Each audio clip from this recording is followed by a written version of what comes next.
Actually, one other thing has come up here off the top that we need to address, and that is this. Now, of course, one of the movies that we have really been waiting for to be like that first penguin in the water, really, for all intents and purposes, the first big movie that we've been waiting for is, of course, Christopher Nolan's Tenet. And of course, a new Christopher Nolan movie is going to be amongst your most highly anticipated movies, period, anyway.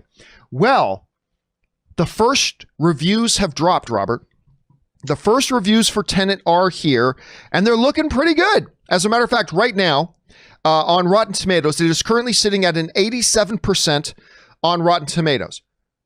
Maybe a little lower than I was expecting, but by most movie standards, it's an outstanding score. So let's go over here for a second and take a look at what actually some of the actual critics here are saying. So let's go on over and take a look at this. So we get this from, where are we getting to? Oh, we're getting this, that's right, from our friends at Screencast. So Variety wrote, a concrete cornucopia of global chaos and threat in which humanity's survival depends on the minor matter of reshaping time and space. Tenet looks well suited to an anxious age. New York Times writes, Tenet dazzles the senses, but it does not move the heart. Anyway, The Wrap writes, has the spectacle and the apocalyptic event movie grandiosity to tempt people into cinemas. All right, Slash Film writes, Tenet should exclusively be experienced on the biggest screen possible, which is admittedly no small feat given our current COVID circumstances. IndieWire writes, like witnessing a Sermon on the Mount preached by a savior who speaks exclusively in dour, drawn-out riddles, any awe is flattened by the follow-up questions. Now, listen, that kind of just speaks to a lot of the reviews we're seeing here, Rob, mostly pretty positive.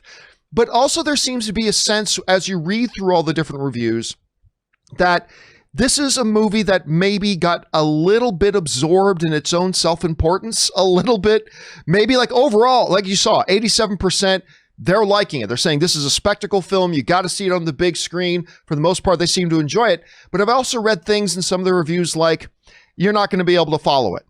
I've heard some things like there's so much didactic information that's just being leveled out at certain points in the film that you will find it difficult to keep it all in order in your head, and that it'll lose you sometimes along the way. And that's always something that filmmakers got to be very, very aware of. Sometimes filmmakers, they think they're too smart for their own good, and then they leave their audience behind.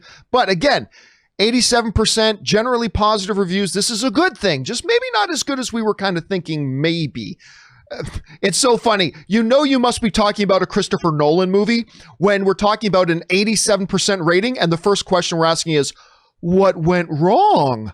You know, you must be talking about somebody on the level of Christopher Nolan if an 87% is making me ask what went wrong. But anyway, Rob, you had a chance to take a look at these first reviews coming out. I know this is one of your most highly anticipated movies of the year.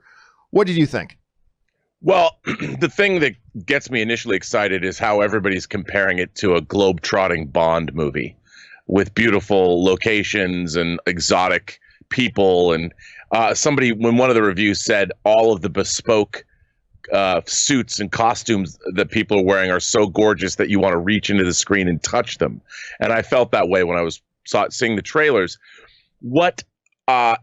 Somebody said that it was like the last half an hour of the movie is like the end, or it's like Back to the Future 2 meets Edge of Tomorrow, and I'm like, all right, you know, I'm into that, but people haven't been blown away. You know, all of the reviews are talking about how it's a beautifully made, elegant, fun film to watch, but it's strangely distancing. And I kind of felt that way about the trailers. Whereas when I saw the trailer for Inception, I'm like, oh my God, I have to see this. But if you really, aside from the time inversion idea of the film, which I don't quite understand, even reading the reviews, I didn't feel like the trailer kind of left me cold. I really loved watching it. It looked great, but I didn't feel it. And whereas with Inception, I had this feeling like, oh my God, I have to see that right now. But I've built Tenet up in my mind so much that I need to, like, maybe these reviews are like a cold water to the face, where I'm just going to not think that this is the second coming of, I don't know, Jesus. And I can, it's not the Messiah. It's just a movie. And I need to chill out and remember that and enjoy it for what it is. Right. And I think a lot of us need to keep in mind, remember, Rob and I have not seen this movie. We're simply reacting to the reviews and the reactions that we've seen. And again, I want to keep in mind here, if this was any other film by any other filmmaker, I think people would be tripping over themselves. But it's Christopher Nolan, who has developed a reputation for himself as being, if not the best, certainly amongst the very best filmmakers in the art, in the industry, in the world today. And everybody's been waiting for this inception, and here it is, and it's 87%. And we're like, why is it only 87%? Which I'm asking as well. So it's going to be really interesting because, listen, one of my things, and we talked about this before when we talked about the Inception trailers, they haven't done a really good job in these trailers. I mean, the first trailer, the wonderment of it, okay, kind of like the first Inception trailer did for me. But after that first Inception trailer, they got into, now here's the movie you're coming to see. And we never really got that with the Inception marketing. I was still excited just because it's Christopher Nolan, and I still am excited because it's got 87%. But again, just the trailers never did a great job for me telling me the story, so that makes me wonder, is this story convoluted enough that people who make trailers couldn't actually figure out a way to communicate what this movie is about in a simple 2.5 minute trailer? So I don't know. Question is, guys, what do you think about the reviews? Again, by any movie standards, they're exceptionally great. These are great reviews, but not by Christopher Nolan standards. So what do you think about what we're reading? Jump down into the comment section below and let me know your thoughts.